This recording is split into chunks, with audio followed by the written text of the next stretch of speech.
it's a personality thing. Not everybody is wired to sit behind a desk. Not everybody is wired to climb their way up the corporate ladder. And we're conditioned, as young people to do that, to follow in our parents' footsteps or our grandparents. Like this is, you were raised to go to school and get a job and work your way up the ladder.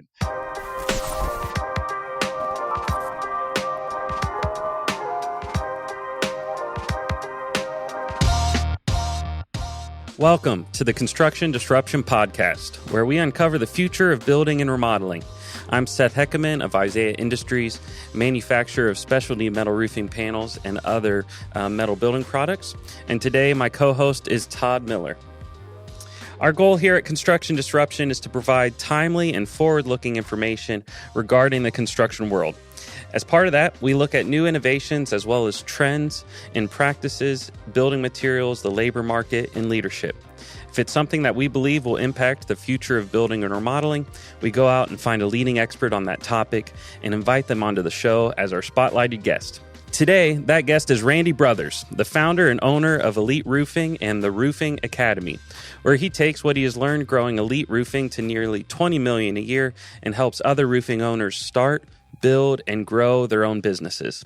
He's the best-selling author of Start It, Build It, Grow It, The Contractor's Guide to Success, and co-host of the Start, Build, Grow Show podcast.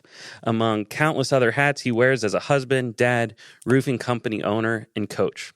Randy, welcome to Construction Disruption. Thanks so much for joining us. Hey guys, thanks for having me. I'm really looking forward to it. Fantastic. We are too. So thank you. So to begin, we would love to hear your story. What attracted you to the construction industry, and what has that ride looked like founding and growing your own company, Elite Roofing? I guess I can go all the way back to childhood when I just always had an interest and just infatuation with building and creating things. And from my time of playing Legos to the time of growing up watching my dad and my grandpa build stuff in the shop and just create things. And I come from a generation of if you needed something and you needed a fence or you needed a garage or you needed a new kitchen, you kind of just did it yourself. So I got exposed to just construction and building and using tools pretty early, and just always kind of felt a desire and fell in love with it. And then, as I started to become an adult and I got to a place in life where I had to actually decide what I'm going to do when I grow up. I was in college at the time, and funny enough, I'd always been interested in construction, but I was in college in a city, in a town in Colorado that was booming, a lot of building, a lot of construction, a lot of houses being built. And I just, noticed there was a lot of construction companies and a lot of, really nice trucks with construction logos. And I just put two and two together. I was like, I like construction. I like trucks.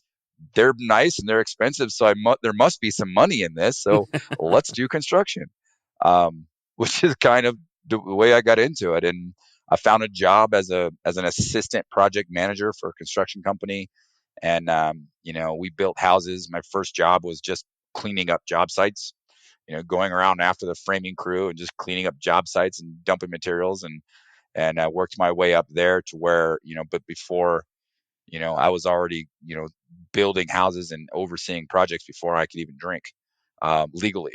So early on, I just got exposed to construction management, and I became a superintendent with that company. Learned how to do design work and was able to kind of build and design a few homes early in my career, and that was the beginning. That was kind of the start of how I fell into construction and how I guess you could say construction chose me. Yeah, I like riding in those trucks when we go visit our customers across the country. I don't think I could drive the 3-inch lift kit truck around constantly, but yeah, it's pretty cool. You get used to it. Okay, gotcha. So, you were with that other company. What was that journey then to go on the entrepreneurial route of starting your own? And what had you learned? And maybe what was your vision of doing something a little bit differently when you set out starting Elite? Well, the original dream was to be a custom home builder. I thought that was the cream of the crop. And, if you're going to be in the construction world, you want to be a builder and build custom homes and make a name for yourself.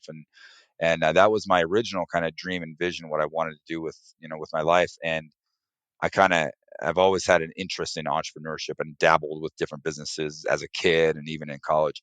But at that time, when I was transitioning, working full time while going to school with a construction company, I graduated and it basically was like, hey guys, I need a real job, or I need to kind of figure out if this is going to be a long term thing for me. And they were in a position where they're like, you know what, we just purchased some land. It's going to be a while before we get the development done. And we don't really have projects for you right now. Maybe in like 6 months we will. We want to somehow try to keep you on, but it's kind of in a transition. So it was almost like, hey, force me into the world of entrepreneurship. I decided to take a job at a lumber yard, which I think was the first and only and last real job I ever had. Didn't last very long. I don't do. I'm what you call unemployable, apparently. Um, and at that point, I just, I was already connected. I had a lot of, contractor connections, and I decided to just let me, try to do some construction on my own. And I was able to land a basement finish job, and that's what the start of my entrepreneurial career was. Is just figured out. I jumped off the bridge and I started building wings, and tried to build them before I hit the ground. And it's been a quite the adventure ever since. But that's how we got started. Shortly after that, a couple years into that, I was, doing a lot. I didn't quite get to that vision of being a custom home builder, but I did custom basements and additions and remodels and a lot of those sort of things. But the bottom dropped out.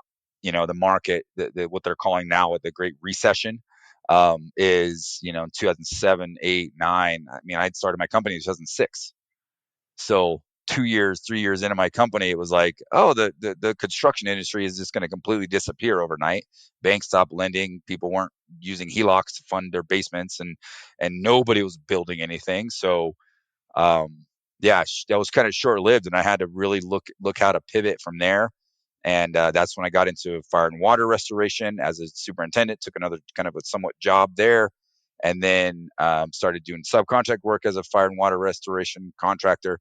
And that's what got me exposed to insurance. Went and became an insurance adjuster, and ultimately that is what led me to the roofing world.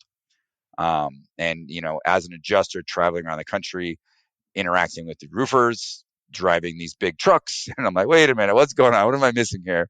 And once again, the trucks brought me into roofing, and here we are. Dove into roofing, became a salesperson, traveled around the country a little while doing sales, or quote unquote storm chasing, for a little while. Quickly realized that wasn't for me, wasn't going to be a long-term solution. And ultimately launched my roofing division of my company in 2010, and been at it ever since. So you had a little bit of a transition. One of the things I often see with contractors is, if their first introduction to construction is holding a hammer, and then they decide to become a contractor, start their own business, a lot of times it's hard for them to let go of that hammer. But you kind of had that transition by moving into sales first and then pivoting into your own company. Is that right? Yeah. I guess as a third generation guy, I watched my grandfather, work sun up to sundown with his hands, watched my dad work sun up to sundown with his hands. And I wasn't, around them all the time, but I got to visit them once a year, or a couple times a year. And that was the experience I took. And they just worked so hard with their hands, and own their own businesses. And it was just this mom and pop business. And I was like, I always looked at it from a different perspective of, I want to find a way to build something significant and focus on building a business from a managerial entrepreneurial perspective. So I wore the tool belt long enough to know what I needed to know to be respectable and be able to be a 21-year-old kid going to tell a crew, how to how to lay out a foundation for a framing job or something. But I learned, I spent time in pretty much all the trades, just enough to get a great understanding of what it was.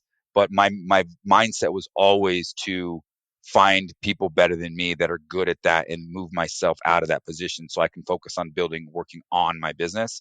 And I went to school for business, and I was always, I want to be an entrepreneur. I want to be a business owner. I don't want to be a worker. I told myself that early on, and I was able to kind of use that throughout my whole career. And as a business coach, all the time I run into that. Someone who's been wearing the tools for many, many years, and they're trying to make that transition.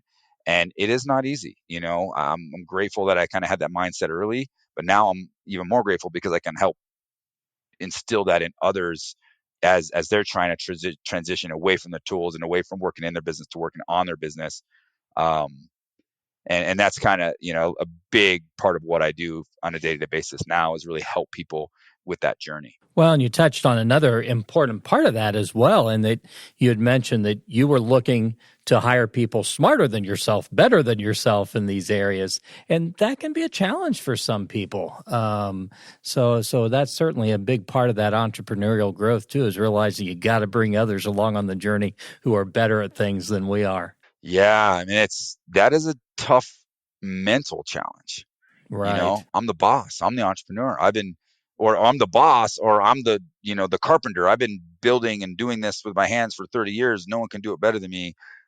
So therefore, everything I do, I'm the best at. And we have to be able to figure out, like, from a business standpoint, what are we good at? Are we good at sales? Are we good at vision? Are we good at operations? Are we good at, like, details and data and finances? Like, they're all different areas of the business. Figure out which one you're great at and stop spending inefficient time working on the things that you're not good at. Amen. Hire other people to do those things, but we have to kind of swallow our pride a little bit and understand that it's okay, that we're better off empowering other people to do the things that we're not good at. And I think that might be a big challenge for a lot of people is really overcoming, whether they admit it or not, really overcoming that pride piece of giving up this baby that I built for so long, and letting someone else take over or have any sort of input on it at all. It was interesting. Just our last conversation on construction disruption, we had Marvin Montgomery, who wanted his piece of advice. First piece of advice for young people is: are you in your first true gift or your top true gift? He's like, so often he works with people that are middling about in third or fourth gift, and in terms of ranking with their own selves and what they're good at. But when we ourselves and building organizations can be striving to put people in positions in all facets where they are going to be doing what they're best at. They're the best at doing it in the organization.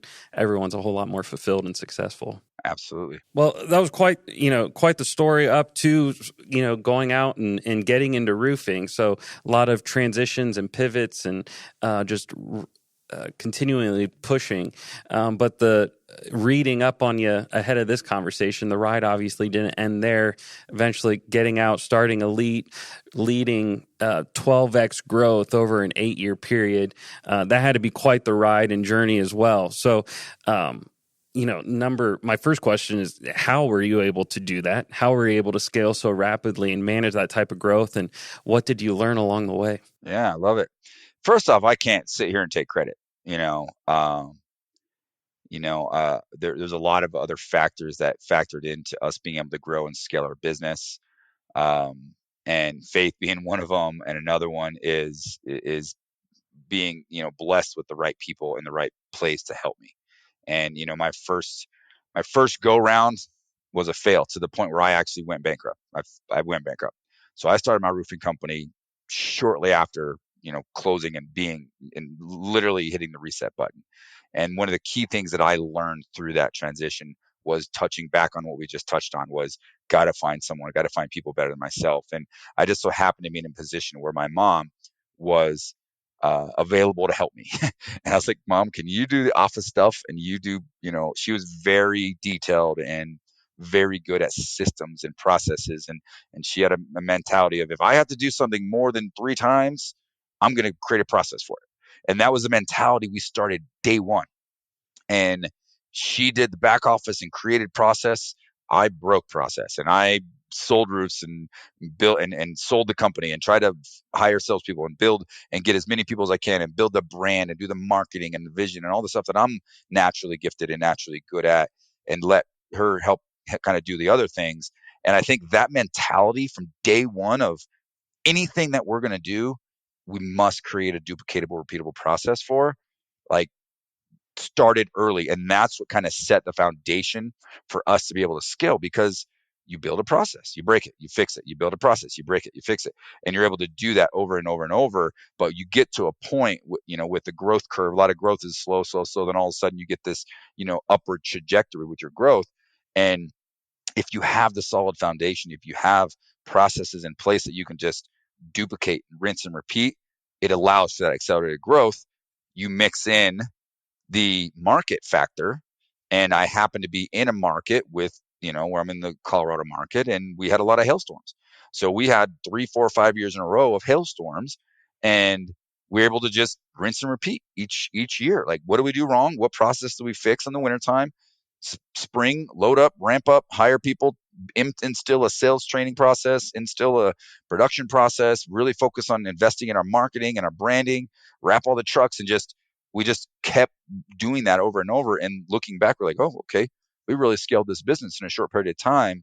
But it came down to people, process, and committing, and a commitment to growth. Yeah, a lot of people outside looking in, if they want to, can just focus on the hailstorms and move on and wish they had some good fortune for themselves. But the takeaway of you were always operating and running the business in a way that you would be successful when the opportunity came to grow and take that next step. So, key foundational leadership principles of if you're at 3 million, you need to be operating like you're at 6 million. Otherwise, you'll never get to 6, and 6 to 12, and 12 to 20. So, I love that.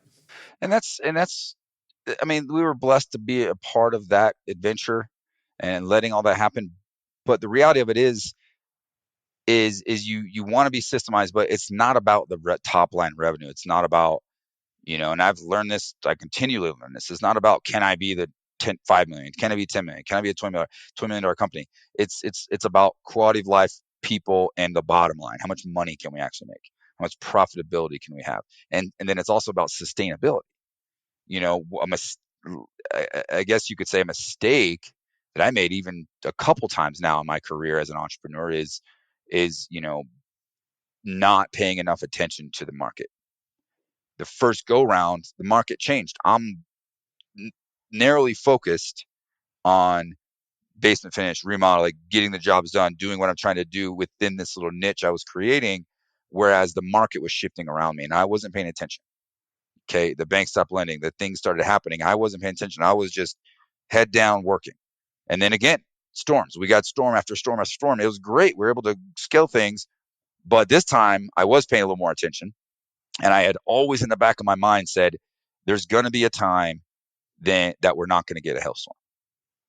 Okay. And it's a very critical mistake a lot of us make.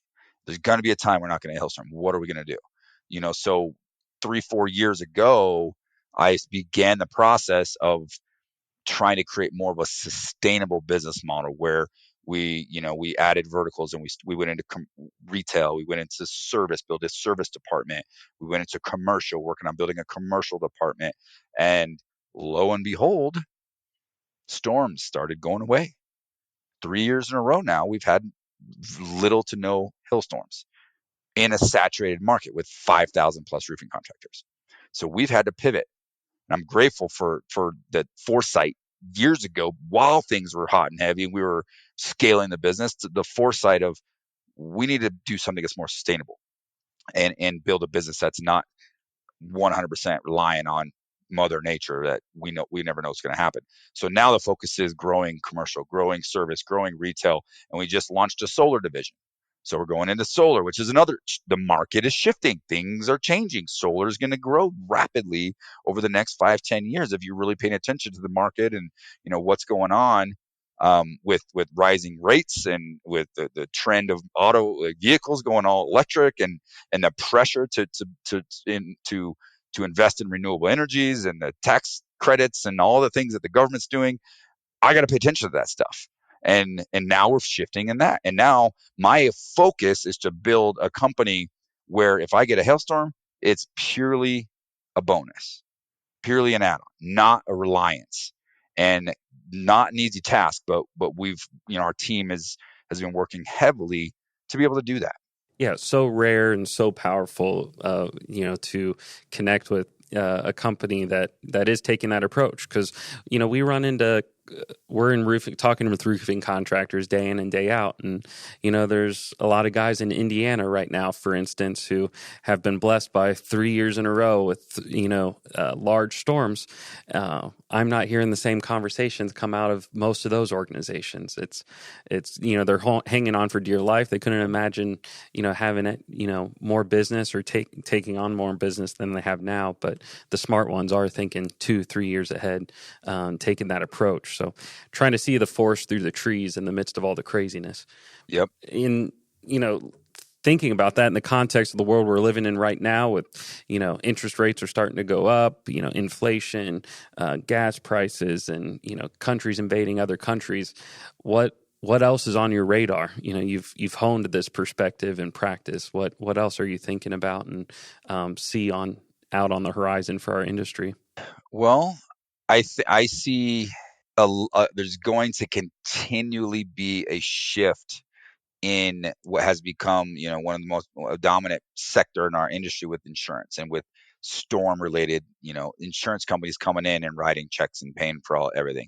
There's going to continue to be a pretty significant shift there. The insurance companies are not just going to continue to have a wide open checkbooks. They're not just they're going to fight harder and harder and harder and try to institute law and pass laws and get things, in position to inhibit the process that we're all accustomed to of knocking on a door. I'll cover deductible and I'll do all the insurance stuff and I'll negotiate the insurance claim and all this stuff that a lot of roofers do. That model and that mindset is going to change. And it's just a matter of time. Some people are going to get out ahead of it, and they are getting out ahead of it, and some people are not. And that's what I see from a roofing specific. That's what I see as a big shift, a paradigm shift, if you will, that's going to be happening in our industry and is happening in our industry is the traditional, like, um, deductibles are going up tremendously. Policies are changing where, if you have a certain age of your roof, you don't have coverage. And there's a lot of things going to be changing to where the insurance companies are doing everything they can to not have to pay out what they've been paying out over the last, 10 years of us roofers just like beating up this system that's been broken. Um, my advice to anyone out there is to really pay attention to that and adjust your model to get ahead of that and not just be so reliant on insurance companies and the process the way it's being handled now. Smart. And yeah, we've been sitting around our office having those conversations of how long do insurance companies want to be the largest purchaser of roofs in the entire country? They probably buy more roofs than homeowners do on a yearly basis, it seems like. So, and we saw it after Hurricane Ida in Louisiana. It was a very different conversation last year with more homeowners with named storm exclusions and incredibly high deductibles. And it is coming in those areas where they get hit the hardest, and it'll filter out to the rest of the country, no doubt. So, with this growth that you've had with it, Elite, obviously you've disrupted construction disruption. That's what we try to focus on. You disrupted the market there in Colorado. We've talked about the back end and strategic planning differences that you've tried to take, but marketing, sales, other facets of the business. What is Elite doing differently that has enabled it to disrupt? And how have you built a culture with the with the creativity and kind of constant evolution towards that disruption and trying to constantly improve and see what you can make happen? There's definitely a lot of things to unpack there, but I think it starts with having, and being very intentional about our core values of our company. Being describing exactly what those are and making sure that we build a culture around those values and what this company represents, what the purpose is of what we're doing, and that really kind of permeates around the culture and really extends out with our brand and really out into the communities that really builds us up to a place where we've become a household name that with some of the highest rated reviews in our market, and a lot of that stems from having a great set of values and hiring really great people that fit within that value set. Very, very, very important. Some people, a lot of people skip over that piece, but that's important. And then I always, I love this construction disruption here, because my kind of mantra as an entrepreneur is I'm always going to look at something and as the way it's being done, or look at a market. And I've had to train myself here, but and try to find a way to do things differently, right? And one of our mantras, or part of our why statement, or mission statement, if you will, is to challenge the status quo. Like, what is the status quo? What is everyone else doing? What can I do differently? How can I change it? How can I put a different spin on it, right? And at the time, everybody was just it was the beginning and ending of anyone getting roofs was knocking doors.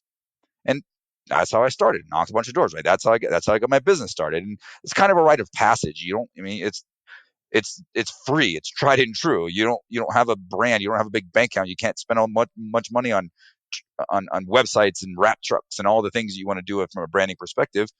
Knock doors, sell roofs, right? It's kind of everyone does it, right? A lot of people do anyways to get started, especially in a storm market. So we did that to get started, but we started looking at that. Okay, if everyone is doing this, what can we do differently?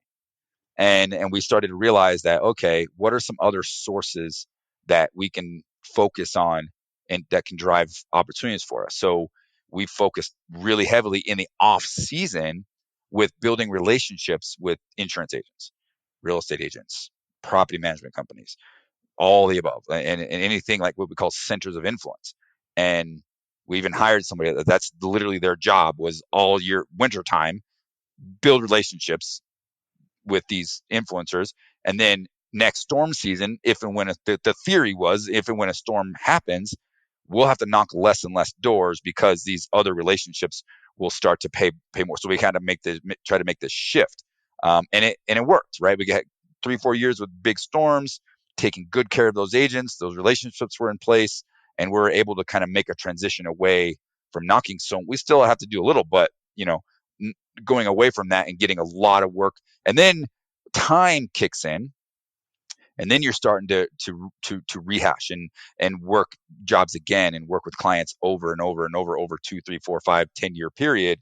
So all that kind of compounds itself to then help scale the business. Again, you need storms, or you need some sort of market change or shift to contribute to that, which right now it's solar. Market shifting, rinse and repeat with solar. A little bit more difficult because now solar, you kind of got to knock doors again, right? But again, we'll adjust. Like, we'll continue to look at every situation and try to find a way to do something differently. Faith and family are obviously important to you, visiting your LinkedIn profile and elsewhere. So I'm curious, as someone with a young family at home and ambitions myself, what's your advice for those looking to maintain, healthy family lives, spiritual lives, while chasing those ambitious goals? I think first and foremost, we have to squash the fallacy that one comes before the other. Okay. There's no such thing as family first or business first. They're both first.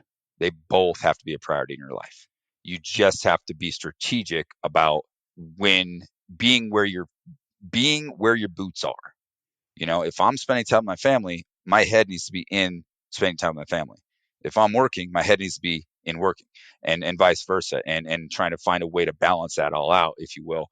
For me, I kind of, I have great mentors that coach me through a lot of this stuff, and I coach a lot of people now and mentor a lot of others as well. But one of the key elements that I try to live my life by is, I believe there's kind of 5 pillars of balance, if you will. And what that is mind, body, spirit, family, and business. And what you got to do periodically, whether it's once a week, once a month, once a quarter. Like, I do this every single week.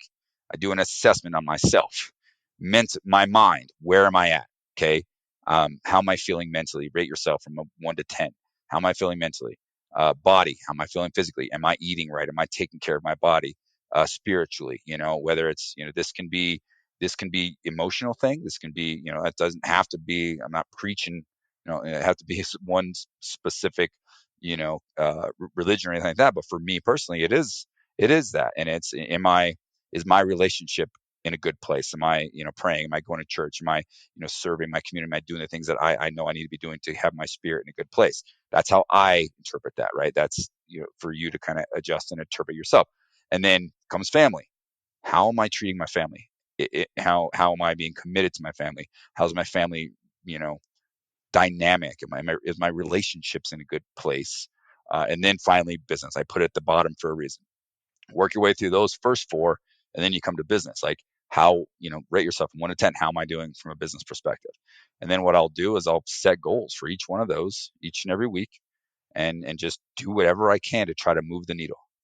And it's shift. If you look at, it's like we're doing a podcast. You see the audio going up and down, right? You've seen those like shirts or at church, whatever. You see the audio going. It's kind of what it does, right? You're not going to be perfectly balanced in all of those things at any given time, but I think awareness of where you're slacking and where you're lacking allows you to shift your focus to the places that it needs to be, and you just try to build a pattern of that. And that's my interpretation of balance, if you will. Like, I don't know if real true balance actually exists. I mean, the reality of it is your family time is almost one of the smallest percentages of time that you'll ever have in your life.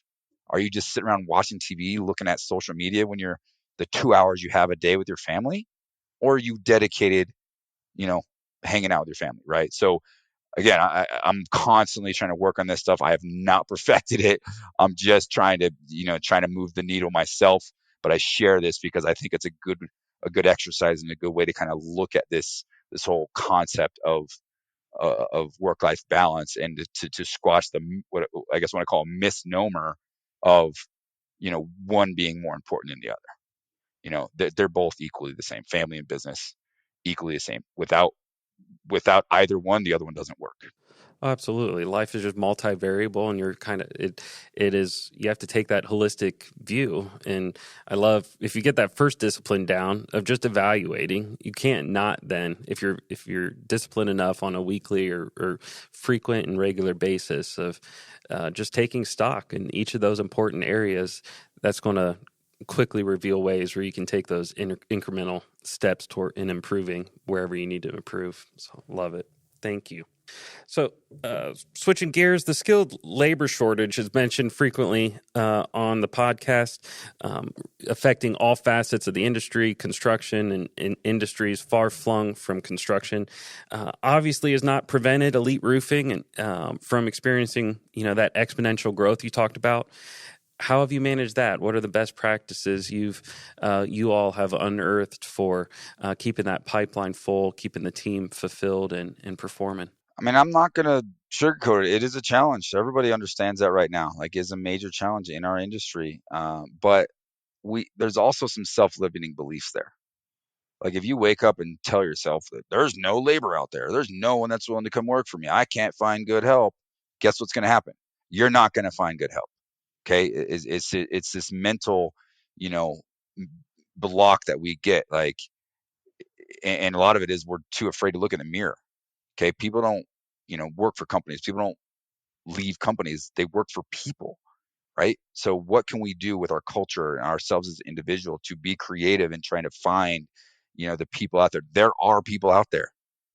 We just are too busy making excuses and trying to, not do the hard work that it's going to take to actually, find the right people. So we're just throwing our hands up. Oh, what's going on, right? Think differently. Okay, if one avenue is not working, that everyone else is trying to do, find a different avenue. There's people out there I know and respect in the industry that they're creating programs where, where immigrants and refugees can get trained on how to do skilled labor, or high school kids coming out of high school, coming out of college, creating programs where getting involved with nonprofits and finding ways to get young people interested in the trades and interested in skilled labor. And, why not put your energy in that instead of your energy in complaining about there's not any skilled labor? Don't want to be too blunt there, but right. No, absolutely. Create an opportunity, right? Create a training program within your company. Okay, don't focus on I need the best of the best right now, and you're trying to poach from other companies. If someone leaves another company because your grass is greener, what's going to stop them from leaving you because someone else's grass is greener, right? That being said, there's plenty of companies that people are ready to leave from. You gotta use your own intuition to figure out which one's right. But I believe if you create an opportunity enhance someone's career and enhance their quality of life and have a great culture and have a great, set of values. Again, I circle back to that again. You're going to attract people. People will find themselves. They will find their way to you. And more importantly, focus on what you have. And if you pour into the life of the people that you have, guess what's going to happen? They're going to tell their friends, and they're going to be excited about their job, and they're going to be happy to show up on Monday, right? That's going to permeate, and their friends are going to ask, why are you so happy? Why do you like your job? Oh, because I work for this company. And that's been, I feel like, a recipe, is we really have done well and been quite blessed with building from within. When we're ready to grow and ready to hire people, we've always been blessed to have people who work for us say, hey, I know somebody, or past clients, or somebody that's experienced your organization, that are willing to come work for you, or they're interested in coming to work for you. Yeah, we have a customer who tries to take that perspective where, the people I want working for me are working for someone else. So it comes down to a competition between me and them on the organization those people want to invest their days in. So building that organization where people stay and spread the word about the quality of life that brings is huge. So I did, you mentioned that negative just outlook and perspective and the self-fulfilling prophecy. Question I jotted down here is how, when you're working with clients, how and you sense that sort of getting bogged down by negativity and pessimism, how do you coach them out of it? Whether it's a business owner or one of your salespeople or other team member, how do you come alongside and support them in cultivating a level of optimism and seeing the opportunity in the midst of whatever they're dealing with? Well, generally, again, going back to the 5 pillars of life balance, there's something out of whack. Something's out of whack. Find out what's deeply wrong, and what's out of whack in your personal life, or mind, body, spirit, family. What's going on there? It's affecting your business one way or another. I think that's a key to it as well. But yeah, maybe I'm just an eternal optimist, where you do personality assessments, and I'm just, I score really high on, like, I'm just always optimistic and always looking for the silver lining. So I think with just that energy of always focusing and looking for the silver lining in every situation, plus having been through all the crazy challenging things I've been through, I can relate really, really, really well to just about any scenario and any situation that my clients find themselves in. And then I'm always going to just help them try to find the silver lining, right? With every challenge and every, like, difficult situation, there comes an opportunity to learn and an opportunity to grow. Focus on the growth opportunity and not the problem at hand.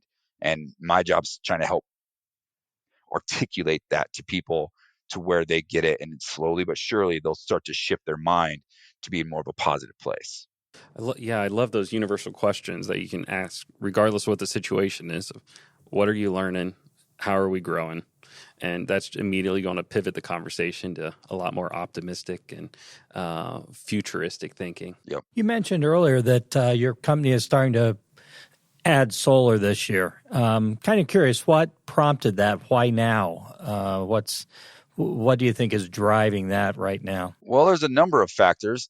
One being the market condition, right? I mean, I learning my lesson too many times of the market changing and me not changing fast enough with it. And Sure. the market condition has changed in my local market, where there's a lot more, pressure from all different perspectives, and it's just becoming a thing. A lot more people are interested and wanting to learn more about solar and renewable energies and those sort of things. Plus the changing condition of, we just haven't been a major storm market in a while.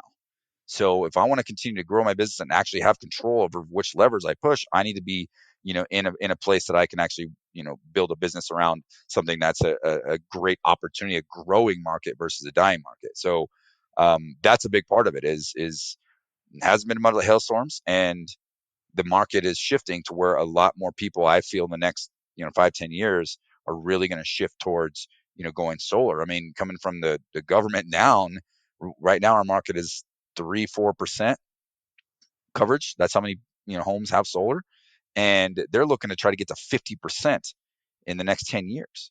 So that tells me there's a major market opportunity there. Yeah. And again, I'm saying this publicly, and I'm probably all my competitors are going to be listening, like, "Oh, I'm going to solar, so I could maybe help you if you want." But it's just we got to evolve and we got to change. We got to adapt to the market conditions, and that's been a big driving factor for us. So have you taken most of your roofing sales team and taught them solar also, or brought in solar specialists? We're doing both, so taking our existing team and giving them more opportunity to grow and earn income and add another tool to their belt to be able to do both. And then at the same token, hiring, training, and developing a new team as well.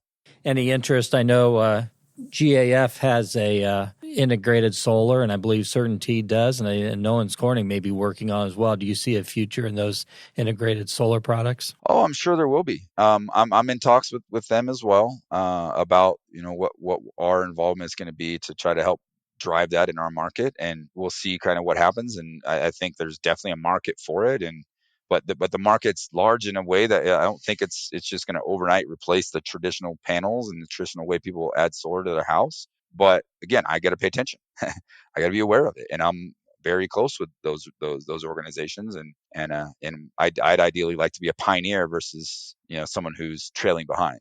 Hearing lots about how leading elite roofing, always looking forward, trying to be on the leading edge, be that pioneer. That strategic planning process, and reading up on the Roofing Academy is a one of the services you offer, leading other organizations through that. So can you? There's a lot of different flavors of what strategic planning looks like. So can you give us a quick overview of what that process looks like, leading one of your clients through strategic planning, and how do you, for Elite, and then also with your clients, keep that strategic plan top of mind moving forward? Measuring progress, tweaking objectives, that whole end of things. Well, the long and short of it is, what's broke and how do we fix it? Right. So we've developed what we call the roofing success system, and it's essentially like a model, an operating system for a fully functioning roof. And we've broken that down into there's 5 key pillars, and it's kind of where the academy comes from, where the logo comes from. But we got marketing, sales, production, people, and then finances, right? So the people, HR, and that sort of thing. So what we're going to do is analyze each business from those 5 perspectives and figure out what's broke, figure out what's not working, what needs to be fixed, where the holes are in the ship. And we're going to dive in. We have a whole team of coaches, a team of people that all have different specialties, and we're going to really dive into what's broken and be able to fix that, and then provide just an enormous amount of resources, both virtually and human to human resources, to help guide and coach not only owners but all different levels of employees, from sales to production management to HR people to operations to admin. We have the ability to kind of help coach and guide and train all those personnel and all the different roles that a company has and or needs. And that's essentially what we're trying to do with the academy, is be that one source to lean on as you build and grow your business. No matter what pillar is out of whack and what needs to be fixed, we have the ability to come in and assist you and help you fix whatever pillar is broken, if that makes sense. Yeah, absolutely.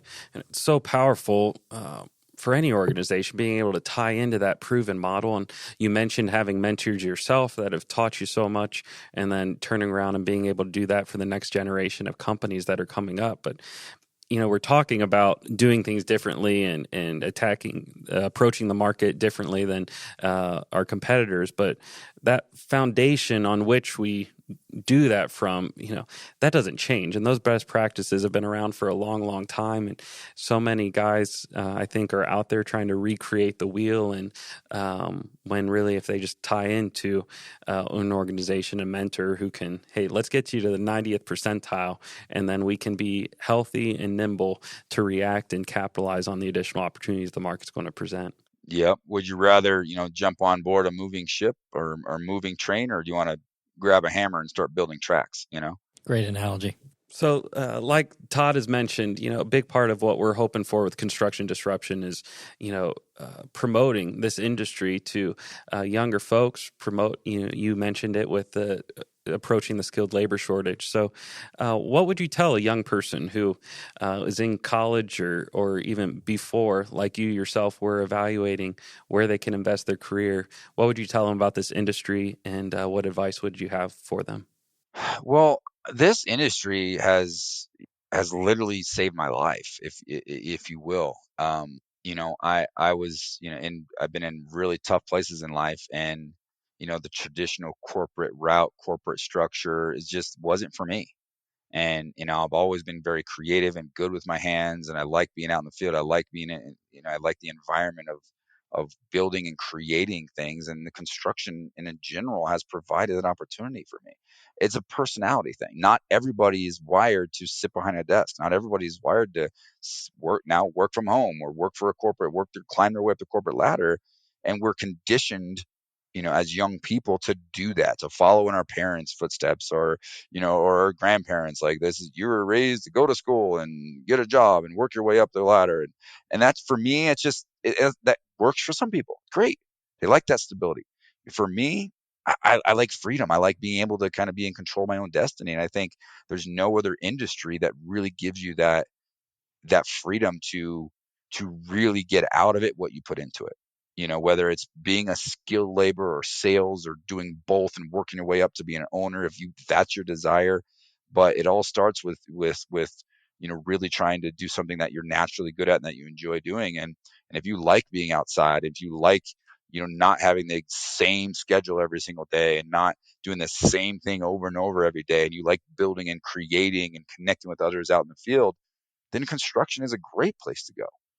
That there's nothing else out there that, especially when it comes to like sales and skilled labor, if you can master your craft in either one of those, the sky is the limit as to what you can achieve in life. Through the Roofing Academy, I assume you work with clients all over the country. Is that correct? Yes, that's correct. What are some common things they bring to you, as far as, this is my biggest frustration, or these are the things I'm dealing with and don't know the answer to? Well, it circles back to the five pillars, right? It's either a marketing problem, or a sales problem, or both, or a production problem. I can sell, I can market, I got leads, and I can sell, but I can't produce.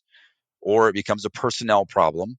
I can't, the right people are not in the right seats. I don't have a big enough team. I have too big of a team.